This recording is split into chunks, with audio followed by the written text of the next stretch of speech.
What's up, guys? This is the Honest Outlaw here, and today we're going to be doing the 1,000-round review of the Heckler & Koch SP5K.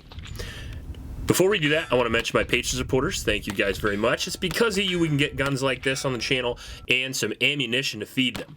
Ammunition is expensive these days, so I really appreciate your guys' support. If you want to join the Patron Squad, all you got to do is go down to the link in the description.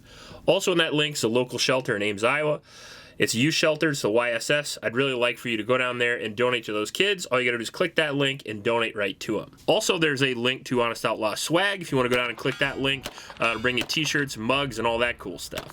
Now, the H&K SP5K has been cloned a lot. And the reason for that is because these guns are relatively hard to find and have been almost impossible to get an actual Heckler & Koch version of for a really long time. Due to some strange import laws and a number of other things, really the only thing Americans could get for a long period of time are things like Zenith and several other companies which are made on Heckler & Koch tooling, but they are not actually the real deal SP5 or MP5K. So for those who don't know, the SP5K is the semi-automatic version of the very famous MP5K, which has served all around the world and is probably the most used, trusted, and made submachine gun ever made. The SP5K is a semi-automatic version of that with most of the features that you're going to get on the MP5K, which is very, very cool. H&K's put out a few different versions of this over the years, but this one is the most like the actual original, and it has a price to match, which we'll get to in a little bit. The SP5K is a roller delayed design, making it very light recoiling, and it has a 5.8-inch barrel with an overall weight of around 4.5 pounds. It is the actual shorter version of the legendary MP5K, and they didn't just shorten the barrel, they actually shortened the entire receiver, as you can see here. The gun itself is extremely compact. I've got a few accessories on this, including an AR buffer tube system, because I really like the SBA3 brace. It's one of my favorite, and this was just relatively cheap. I got it from H&K parts, but you can put any number of folding and all kinds of different brace adapters, and if you SBR this, you could throw a stock on it if you wanted to. One of the nice things about the SP5 series is it takes all the MP5 accessories, obviously, and those are vast. So as you can see here, this is a 9mm pistol caliber carbine, again with a 5.8-inch barrel. And it does have all of the accessories that you would need right out of the box, in my personal opinion, to go out and have a little fun. However, I certainly would add a brace, and I certainly would add an optic. Let's just start at the front here, and we'll move toward the rear of the gun, and then we will kind of explain what I've done to it, and then we'll go into why you might buy it, reliability, accuracy, and all that stuff. So at the front here, we have a tri-lug adapter, which is very cool. It also has a 1/2 by 28 thread, so if you want to put any sort of muzzle device on there, you can. And if you have any muzzle device or any fun stuff like this Omega 9K here, it can attach via this tri-lug system really easily. Not necessarily on camera, but as you can see there, probably the quickest and most efficient way to attach this bad boy. And not only that, but the MP5 series runs extremely well suppressed. We have a lot of rounds here suppressed with no problems whatsoever.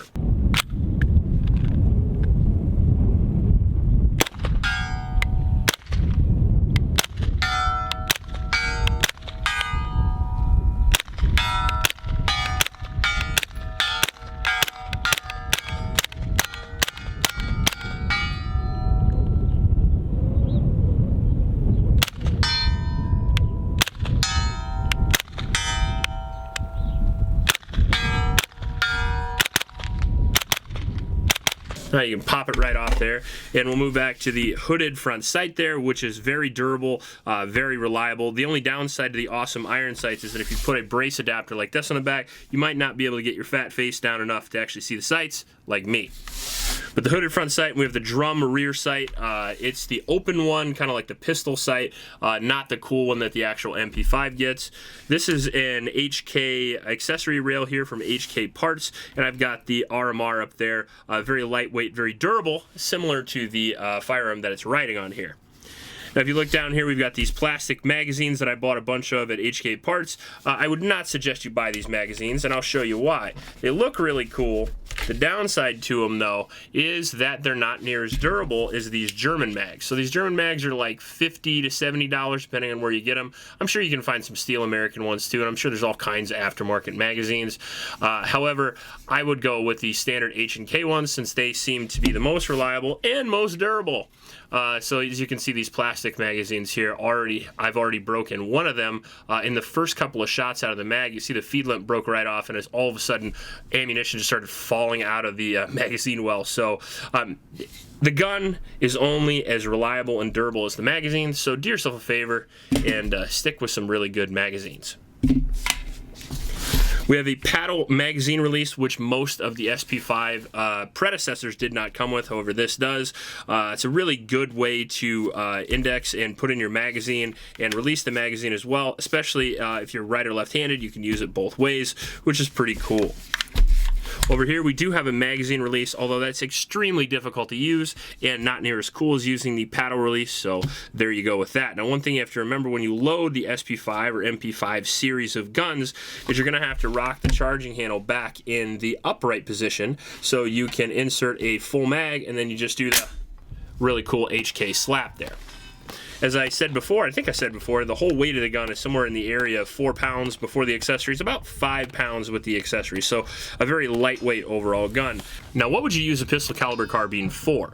Well, I like it for a home defense weapon. I really do, for a number of reasons. And one of the reasons is that the 9mm cartridge, or a pistol cartridge like 45 even, hollow points have a tendency not to over-penetrate through drywall and things like that. So if you live in an apartment building, if you have close neighbors, it's probably going to over-penetrate a little bit less, especially after going through a watery substance. Let's leave it at that. If you get some good expansion with that, usually they only penetrate about 12 inches or so of gel or any meaty, watery substance, and that way you don't have things flying through an apartment building. If you use a 308 or a 12-gauge slug or a 223 full metal jacket, something like that, you could have some over-penetration issues. So 9mm penetrates a little bit less through barricades and stuff like that, especially in a hollow point. Also, you're going to have a whole lot less trouble with your eardrums because the 9mm pistol caliber carbines have a lot less blast and noise indoors than something like a 5.56, for example, or a 308. And if you add one of these, you can have actually a heck of a lot less. If you're looking to get something relatively movie quiet, this combination here is actually pretty sweet. You add some 147 hush ammo or something like that, and you've got a real fun package overall that won't break your eardrums no matter where you shoot it, which is really nice. Another reason the pistol caliber carbine is a really good choice is because they're fun to shoot and they're a little more economic to shoot. Still, even today, 9mm, even though it's about 50 cents, 75 cents around now, which just hurts me just to say it. It really does. It's still going to be cheaper than 5.56, still going to be cheaper than 308. So it's still cheaper to shoot, and if you stock up on it, you can have ammunition for your pistol and then ammunition for your pistol caliber carbine as well. Also more fun to shoot, and you can shoot steel up close, making that training a whole lot more fun. On top of that, the MP5 or SP5K looks super cool. It has the classic looks that I think everybody loves, and I kind of know that to be true because every time somebody comes over to my house and check out the latest guns, when they see this thing, everybody wants to shoot this. Everybody's seen this in Call of Duty. Everybody's seen this in Die Hard. Everybody's seen this in every action movie in the last 40 years. And when you pick this thing up, man, does it feel cool. And it also doesn't shoot very bad either. So this gun is going to have even a little bit less recoil than something like a 5.56 10.5 inch, especially a lot less recoil than a 5-inch or 6-inch gun. So it's got a lot of advantages going for it. Not to mention it's extremely compact.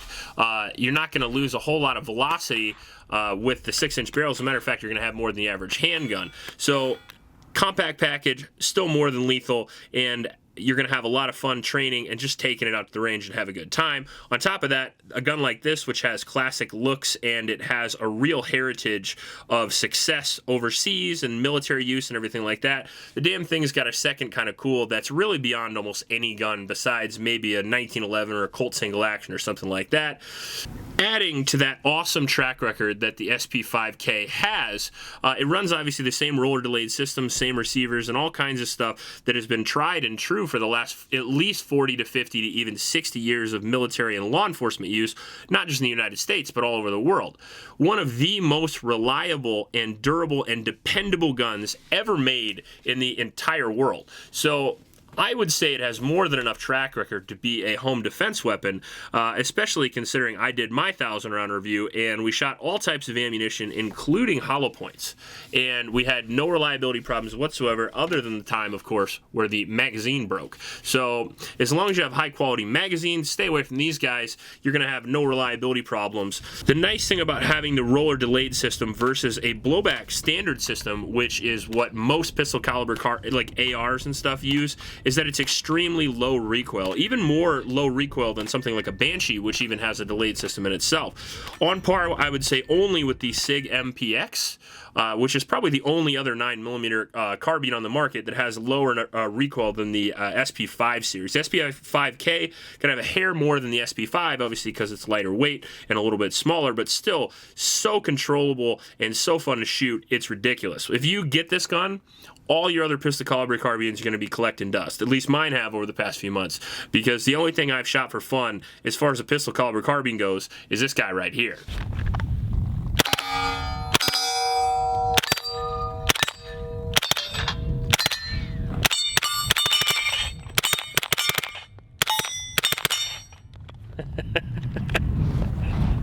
Now, as far as accuracy goes, you're not going to be able to get AR-15-ish bolt gun style accuracy out of this particular gun. In my personal opinion, you're going to be more than good enough to hit 6-inch plates at 100 yards, and that's really past what this ideal range of this firearm is in the first place. You want real ballistic capability. You're going to want to keep it 50 to 100 yards, somewhere in there.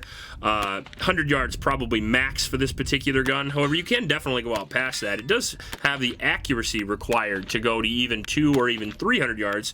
That might be actually a pretty fun video to see how far we could actually push this.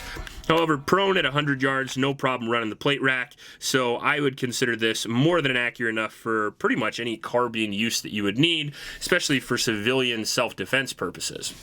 Now, getting into how fast you can shoot this thing, it's really impressive. It really is. The low recoil on a gun this lightweight and this compact, considering that you can get blowback style AR-15s like a JP, for example, which is several pounds more, almost as much money with a 16-inch barrel. This is so light recoiling that it's hard to believe. I mean, you really won't believe it till you actually shoot one. I remember the first time I ever shot a real MP5. I shot it at a machine gun shoot, and I shot it next to a Thompson. And I can tell you that you couldn't have more of a stark contrast. I know one shoots 45, but if you've ever shot a Thompson, you know that they ride up really hard. And pretty much anything other than something like a PPSH, the MP5 just dominates. The roller delayed system is not only reliable, but it's so light recoiling that if you want to have a girlfriend, son, daughter, any person that's recoil shy, this is a really good gun to have them try for the first time, just because it's a low blast and low recoil, and it's just a really good time to shoot. I'm probably going to say that 100 different times during this video, but it's a really good time to shoot.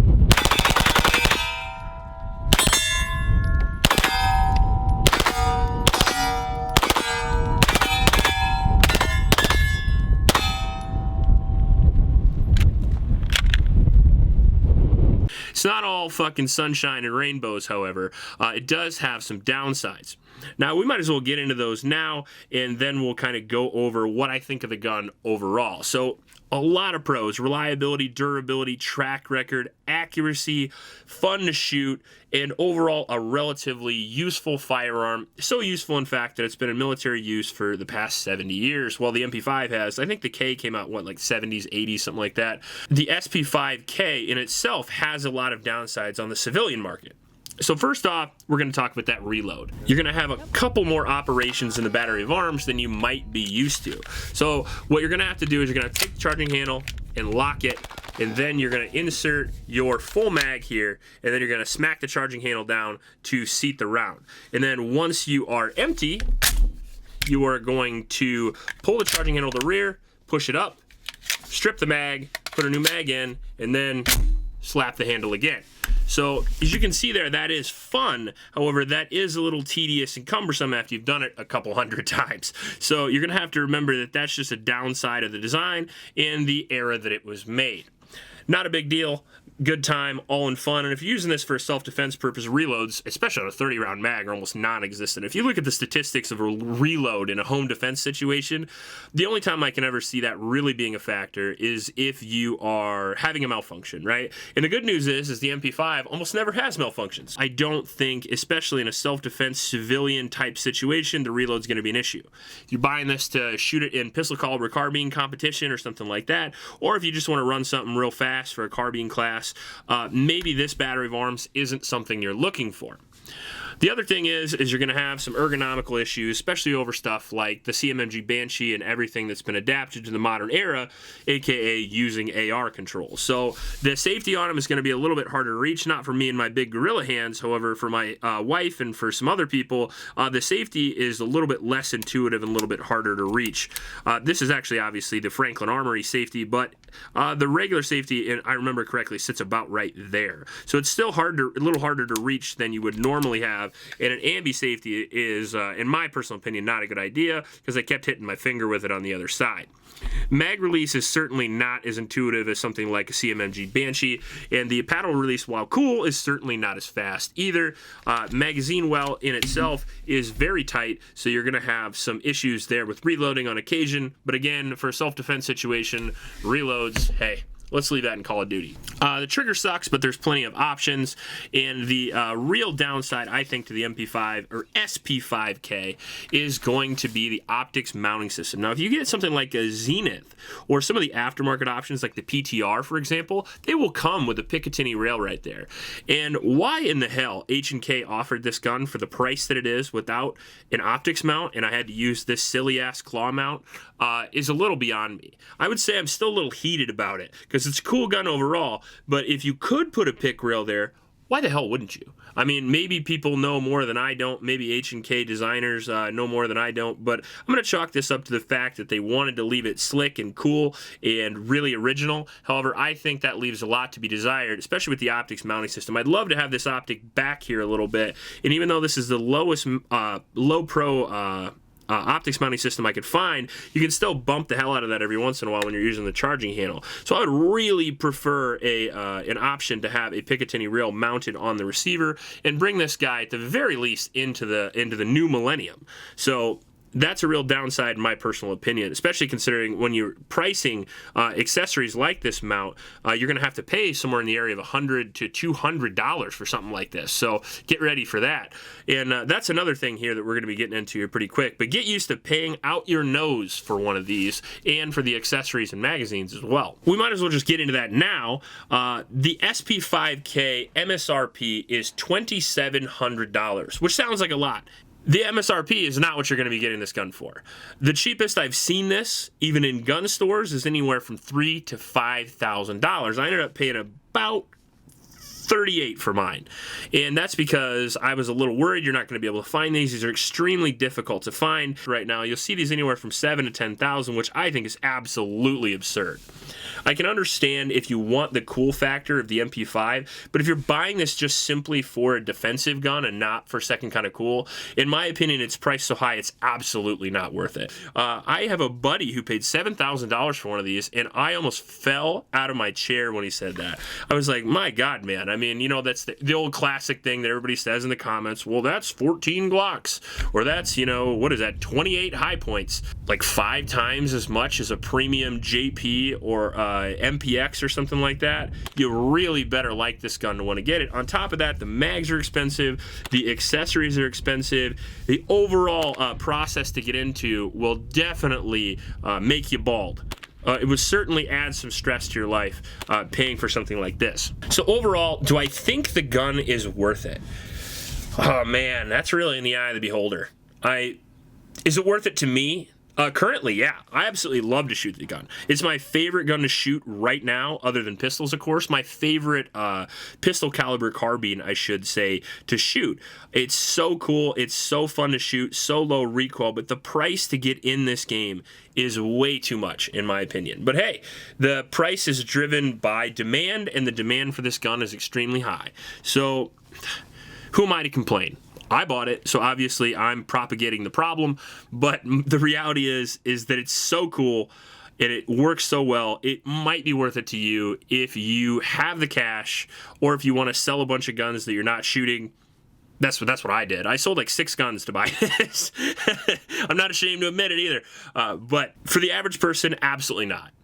For a person looking for a pistol caliber carbine for defense, absolutely not. For a person looking for a rifle or home defense weapon of any kind, and that's it, absolutely not. However, if you've used this gun in video games for years, seen it in Die Hard, absolutely fell in love with it, and you had to have your hands on it to do a comparison with some of the other pistol caliber carbines on the market, well, to me personally, it's worth it. But that's a different use than most people are going to have out of it, so you decide.